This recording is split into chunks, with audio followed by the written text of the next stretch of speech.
Let's welcome our market master of the day, Manishi Raychaudhuri, Asia Pacific Equity Strategist at BNP Paribas, now stationed at Hong Kong. Good morning, Manishi. You're really the man of the moment, actually. You go over there and you force the PBOC to cut rates. What does all this mean for emerging markets? And in particular, will the pecking order within emerging markets change to China taking away most of the money? Okay, let's focus on this from two angles. First, the fundamentals and the divergent direction of monetary policy that Asia and entire emerging markets is likely to witness going forward.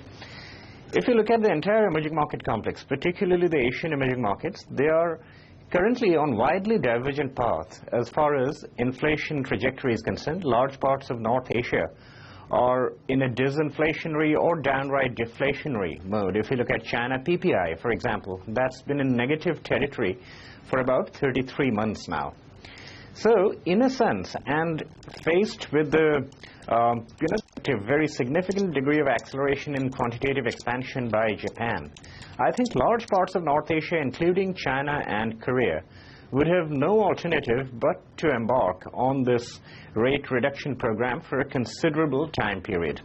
And this is the first step from China. We have seen such steps from Korea earlier in the year, a couple of months ago, and we believe that this is likely to continue for some more time. Now, in case of China, there is another domestic imperative as well. They need to desperately boost domestic demand, particularly in property, and we must remember that land sales constitutes a significant degree, almost about 35 to 40% of the revenue of the local governments there.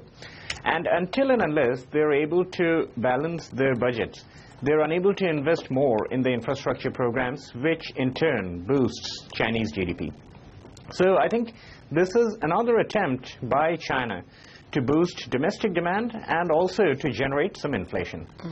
Now, having said this, the impact on the rest of the emerging markets would be twofold. Number one, remember that as soon as we saw this China rate reduction over the weekend, commodity prices shot up. We saw oil futures, gold futures, those things move up pretty significantly over the weekend. Yeah. And that actually has some impact on India as well. So to some extent, there could be two effects. The commodity importer universe within emerging markets could suffer over the near term. And there could also be some movement of flows, the fund flows, into China, which would deprive the other part of emerging markets from what they were getting historically. Okay. Manishi, hi. Good morning. That's an interesting point you make. So do you think India's outperformance will now be a thing of the past? Not over a very long term. I think the extent of outperformance that India has had could be curbed in the near term. Firstly, valuations, if you look at India in relation to the rest of Asia, it's almost at one standard deviation higher. In fact, slightly higher than that even. Slightly higher than one standard deviation compared to the longer-term average premium that India always trades at. So that is a bit of a concern, but there are genuine fundamental reasons behind that. I personally think, as a consequence of what's happening in the rest of Asia, India would likely consolidate at the current levels. Two reasons behind that. As I just now highlighted, that there could be some incremental flows into North Asia.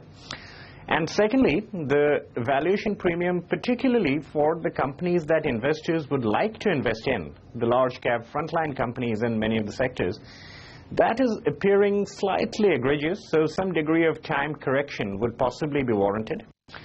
I would not really say that India looks risky over the medium term at this point. I think India, despite all this, remains one of the best games in town as far as emerging markets in Asia are concerned. And the overweight positions on India by emerging market investors are unlikely to be wound down significantly as a consequence of this.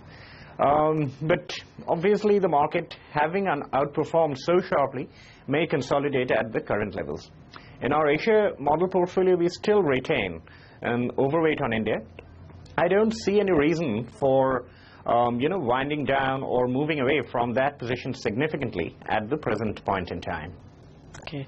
Manishi, does the rate cut as well as the ECB bond buying, significantly change the nature of fund flows globally? If you look at last few months, the months of September, October, November, emerging market flows have been mixed. September, October, till around middle of October was pretty strong for them. Then from late October till late November, where we are now, emerging markets began to lose funds again. And this was true of emerging market funds, this was true of Asia ex-Japan funds. And the funds that have secularly gained in terms of fund inflows, the money inflows, are the North American funds and the global funds. So this has been pretty much the story of second half of 2014. At the present point in time, there are certain segments of emerging markets that would possibly continue to gain. In the near term, I would see some money flowing into China and Korea. I think similar would be the fate of Taiwan as well. Taiwan is gaining because of the buoyancy or recovery in demand in the United States. The Taiwanese chip makers and the semiconductor, the component manufacturers, they're obviously linked to the smartphone handset chain. And that business is growing pretty rapidly. I think the gainers in the first half of 2014, like Indonesia had got a lot of flows, that is likely to move away slightly because I think in the near term, Indonesian inflation would increase as a consequence of the fuel price hike that we saw.